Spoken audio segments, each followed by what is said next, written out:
Assalamualaikum warahmatullahi wabarakatuh. Waalaikumsalam. Mari kita mulai. Bismillahirrahmanirrahim. Berikutnya masih di halaman 8 masuk 9 surat Al-Ahqaf ayat 26.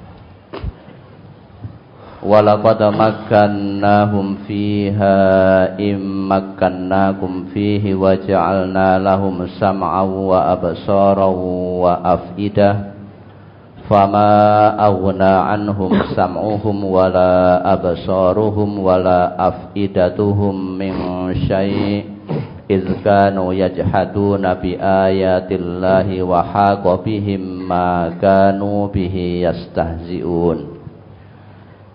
Dan sesungguhnya kami telah meneguhkan kedudukan mereka dalam hal-hal yang kami belum pernah meneguhkan kedudukanmu dalam hal itu. Dan kami telah memberikan kepada mereka pendengaran, penglihatan dan hati.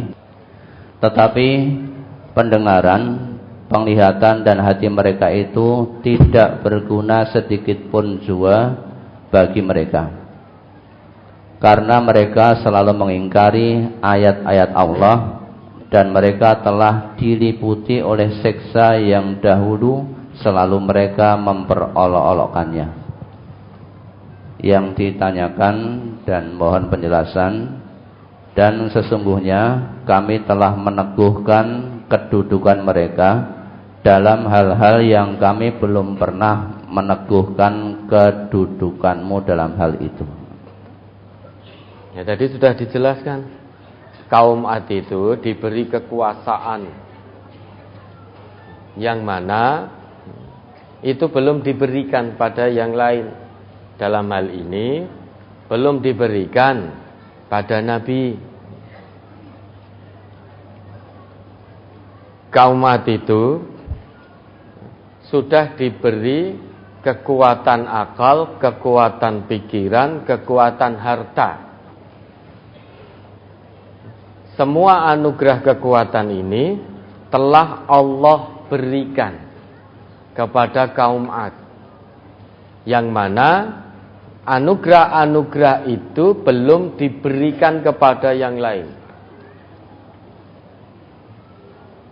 Tetapi dengan anugerah kekuatan harta, kekuatan kedudukan, kekuatan akal, kekuatan pemikiran, itu belum cukup mengantarkan kaum Ad menuju keimanan kepada Allah, menerima seruan dari Nabi Hud.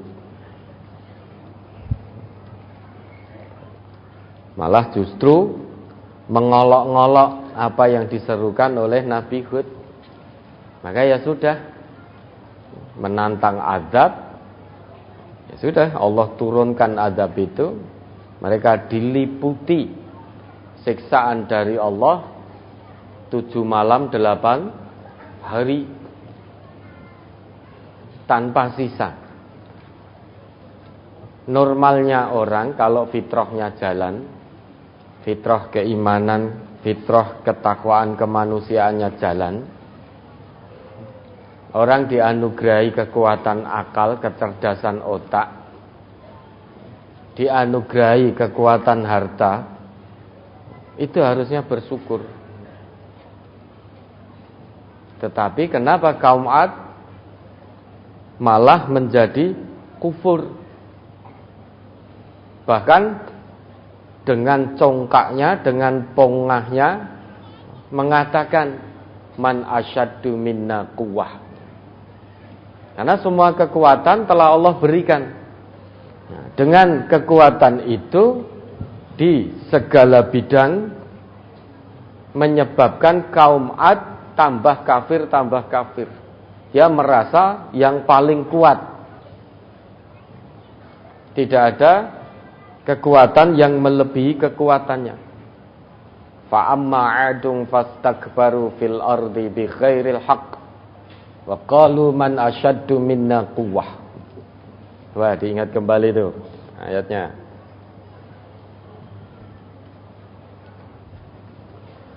Quran surat Fussilat ayat 15, 16. Surat Fussilat surat 41 ayat 15 dan 16. فَأَمَّا عَادٌ فَاسْتَكْبَرُوا فِي الْأَرْضِ بِغَيْرِ الْحَقِّ وَقَالُوا مَنْ أَشَدُّ مِنَّا قُوَّةً أَوَلَمْ يَرَوْا أَنَّ اللَّهَ الَّذِي خَلَقَهُمْ هُوَ أَشَدُّ مِنْهُمْ قُوَّةً وَكَانُوا بِآيَاتِنَا يَجْحَدُونَ فَأَرْسَلْنَا عَلَيْهِمْ رِيحًا صَرْصَرًا فِي أَيَّامٍ نَحِسَاتٍ لِنُذِيقَهُمْ عَذَابَ الْخِزْيِ فِي الْحَيَاةِ الدُّنْيَا وَلَعَذَابُ الْآخِرَةِ أَخْزَىٰ وَهُمْ لَا يُنصَرُونَ. Adapun kaum 'Ad, maka mereka menyombongkan diri di muka bumi tanpa alasan yang benar dan berkata, siapakah yang lebih besar kekuatannya dari kami? Dan apakah mereka itu tidak memperhatikan bahwa Allah yang menciptakan mereka adalah lebih besar kekuatannya dari mereka? Dan adalah mereka mengingkari tanda-tanda kekuatan kami. Nah, ini dulu. Jadi kaum 'Ad itu diberi kekuatan demi kekuatan oleh Allah. Mulai dari kekuatan akal, kekuatan pikiran, kekuatan kekuasaan, kekuatan harta, kekuatan perawakan fisik, kekuatan tenaga. Semua kekuatan dianugerahkan Allah kepada kaum 'Ad. Dengan kekuatan itu tujuannya agar mereka itu bersyukur dan beriman kepada Allah. Tetapi justru yang terjadi sebaliknya. Orang semakin pandai, semakin sombong. Orang semakin kaya, semakin angkuh. Orang semakin sehat, semakin congkak. Sampai pada taraf pemikiran, kenyataannya, saya tidak menjawab seruan Nabi Nuh pun saya tetap kaya, saya tetap sehat, saya tetap punya kekuasaan dan kedudukan. Mana azab yang ditantangkan kepada kami? Hal yang sama sangat mungkin terjadi pada kita. Kalau hati ini tanpa iman, semakin mulus, semakin moncer karirnya, semakin lancar bisnisnya, semakin tinggi sisi akademiknya, semakin tinggi jabatannya, meski terus bermaksiat, jauh dari wahyu Al-Quran, bahkan mengolok-ngolok ayat-ayat Al-Quran dan juga mengolok-ngolok Rasulullah, tapi nyatanya tidak jadi melarat. Nyatanya bisnisnya tetap lancar. Nyatanya karirnya juga terus menanjak. Nyatanya tidak pernah sakit. Maka kaum 'Ad karena hal itulah sampai mereka menyombongkan diri dengan mengatakan man asyaddu minna quwwah. Siapa yang lebih besar kekuatannya daripada kami? Maka dijawab oleh Allah, awalam yarau annallaha alladzi khalaqahum huwa asyaddu minhum quwwah. Apakah mereka itu tidak melihat dengan memperhatikan, tidak merenungkan bahwa Allah yang menciptakan mereka itu yang lebih besar kekuatannya dan paling besar kekuatannya. Apakah mereka tidak berpikir, kok saya bisa hidup ini karena siapa? Kok saya bisa bernafas ini karena siapa? Kok saya bisa punya harta ini karena siapa? Apakah mereka tidak merenungkan hal itu? Bahkan apa yang melekat pada tubuhnya saja itu sebetulnya merupakan tanda-tanda kekuasaan Allah. Dari ujung rambut sampai ujung kaki. Dulu sering kita jelaskan, sama-sama rambutnya, kenapa alis ini tidak bisa panjang seperti panjangnya rambut di kepala? Kenapa bulu hidung ini tidak bisa panjang seperti panjangnya rambut di kepala? Itu sudah merupakan tanda kekuasaan Allah. Siapa yang mengatur itu semua? Kenapa tidak berpikir? Mata kita berkedip secara otomatis ini, siapa yang mengatur? Siapa yang menggerakkan? Andai kata manusia matanya tidak bisa berkedip, apa yang terjadi? Andai kata lubang hidung ini ke atas, apa yang terjadi? Apalagi di musim hujan seperti saat ini, nggak bisa bernafas. Nggak bisa bernafas berarti mati sudah. Ini kan tanda-tanda kekuasaan Allah. Allah ciptakan bentuk fisik manusia itu sebaik-baik ciptaan, paling sempurna wujudnya. Kita diciptakan oleh Allah posisi tegak, tidak merangkak. Laqad khalaqnal insana fi ahsani takwim, tegak lurus takwim itu. Walaqad karramna bani Adam wa hamalnahum fil barri wal bahri wa razaqnahum minat thayyibati wa faddalnahum ala katsirin mimman khalaqna tafdila. Manusia itu dimuliakan oleh Allah sejak awal penciptaannya dengan disempurnakan bentuk fisiknya sebaik-baik bentuk. Banyak makhluk yang Allah ciptakan, tetapi manusia dilebihkan. Wa faddalnahum ala katsirin mimman khalaqna tafdila. Kalau sama-sama bernafas, makhluk Allah yang namanya binatang juga bernafas. Kalau sama-sama dijamin rezekinya, makhluk Allah selain manusia juga dijamin rezekinya oleh Allah. Tetapi manusia dilebihkan oleh Allah dalam hal akal sehat, diberi hati nurani, sehingga bisa membedakan mana yang benar, mana yang buruk. Namun kemuliaan yang Allah berikan ini ternyata dikotori oleh manusianya sendiri.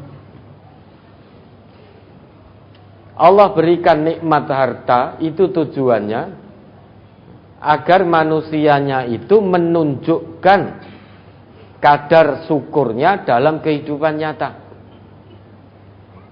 Kalau itu bisa dilakukan, maka kenikmatan itu akan ditambah oleh Allah.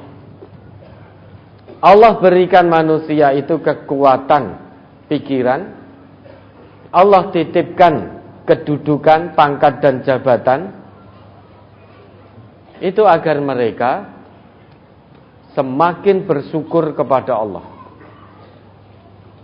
Itu bagi manusia yang hatinya penuh dengan keimanan.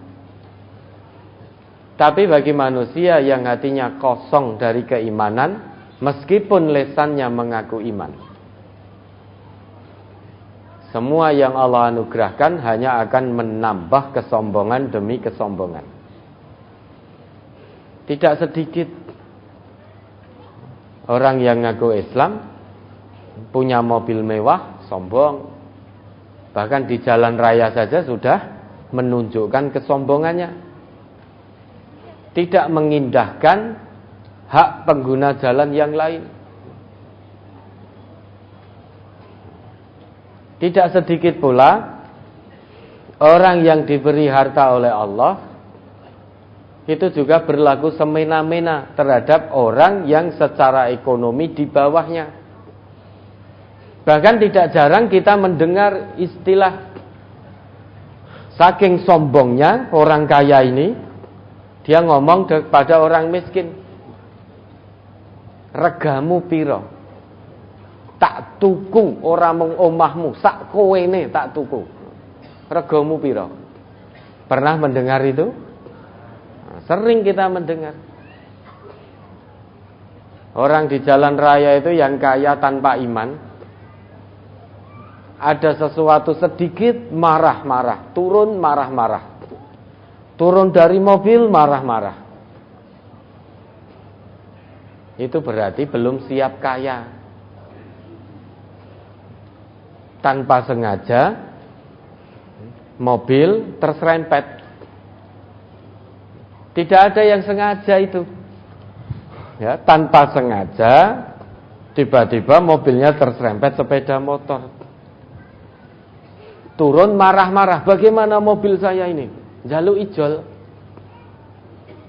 Minta ganti pada orang yang fakir, yang miskin. Kendaraannya sudah butut. Padahal mobilnya harganya ratusan juta, miliaran. Kalau itu yang terjadi, padahal tidak sengaja, betul-betul tidak sengaja, berarti dia belum siap punya mobil. Berkali-kali kita sampaikan, kalau tidak mau jalan raya itu rame, tidak mau terganggu dengan pengguna yang lain, beli jalan sendiri, di aspal sendiri, ya, habis itu digunakan sendiri. Jenengan mau maju mundur sak karepe jenengan, nggak ada pengguna jalan yang lain di situ. Tapi kalau belum punya jalan sendiri, latih kesabarannya di jalan raya. Banyak orang kaya yang tidak sabar. Kenapa tidak sabar? Karena dibutakan oleh kekayaannya. Dan keadaan ini tidak hanya terjadi saat ini saja, sudah sejak dulu. Orang yang diberi kecerdasan otak itu sombong, sudah ada yang mendahului. Orang diberi harta sombong, juga sudah ada yang mendahului. Maka kalau kita sombong dengan harta, sombong dengan pangkat, berlaku semena-mena pada orang yang di bawah kita, wis telat. Sudah sangat terlambat. Oleh karena itu Bapak Ibu, ya, kehidupan anak manusia sejak Quran diturunkan itu sebetulnya hanya mengulang apa yang sudah Allah abadikan dalam Al-Quran.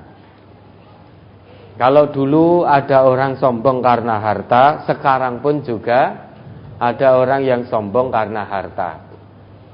Kalau dulu ada orang yang sombong karena pangkat kedudukan, kekuasaan, sekarang pun juga ada orang yang sombong karena pangkat kedudukan. Kalau dulu ada orang yang sombong karena kejeniusannya, sekarang pun banyak pula orang yang sombong karena kepandaian otaknya. Kan hanya mengulang. Kalau dulu orang-orang yang sombong seperti itu diazab, dibinasakan oleh Allah, maka azab serupa atau azab dalam bentuk lain yang juga membinasakan itu juga akan berlaku sampai hari kiamat. Ya, lanjut terus.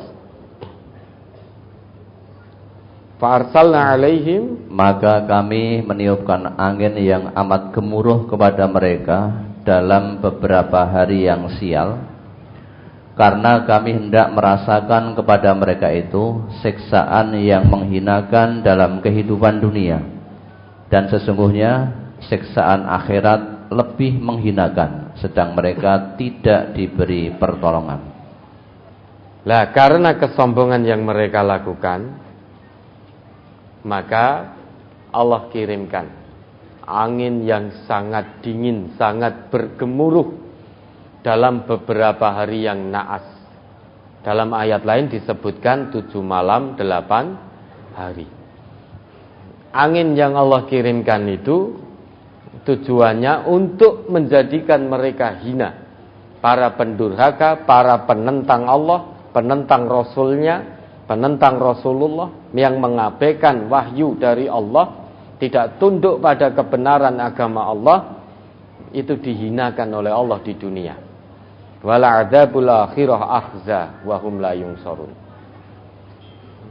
Dan azab di akhirat itu lebih menghinakan, lebih memedihkan daripada azab di dunia. Baik di dunia maupun di akhirat, kalau sudah datang azab dari Allah, maka para pendurhaka itu tidak ada penolong satupun. Hartanya, kekuatan hartanya tidak bisa melepaskan dirinya dari jeratan azab Allah. Kekuasaannya juga tidak berperan apapun ketika azab Allah sudah datang. Kepandaian otaknya juga tidak akan bisa membantu sedikit pun. Handai tolannya, karib kerabatnya, konco-koncone yang sama-sama durhaka juga tidak bisa menolong sedikit pun kalau azab Allah sudah datang. Ya, ada lagi.